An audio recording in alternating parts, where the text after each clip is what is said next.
Ayan po guys, ang ating ulam. Adobo tayo ng ano po guys, tilapia. Tapos lalagay po tayo ng okra guys. Ayan, para fruity.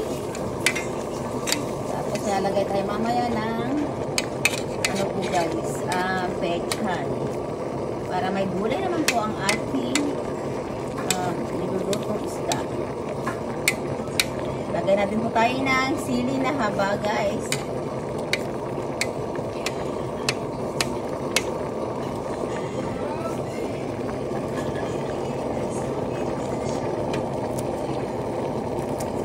Tapos kuntihan natin ng sili pa guys para ano, paisipa siya ng anghang.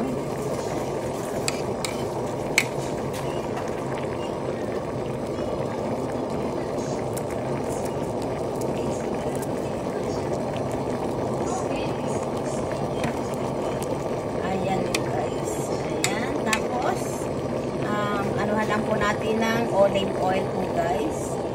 Oops, tama na yan. Okay na yan.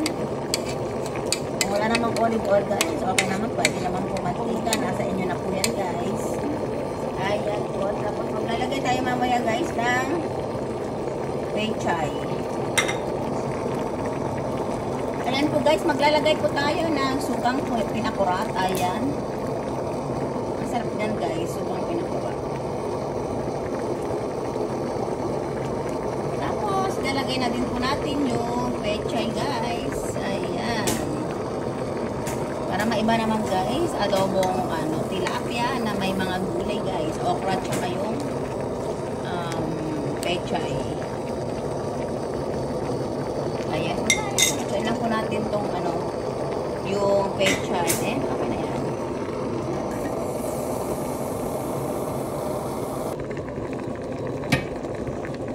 Ayan na po guys, ang ating nilutong adobo tilapia guys. Ayan, na maokra at saka yung guys, pechay. Ayan, okay na po yan guys. Luto na po. Ayan, tara guys, kain na po tayo. Ayan, thank you guys for watching. Just like, share, and subscribe.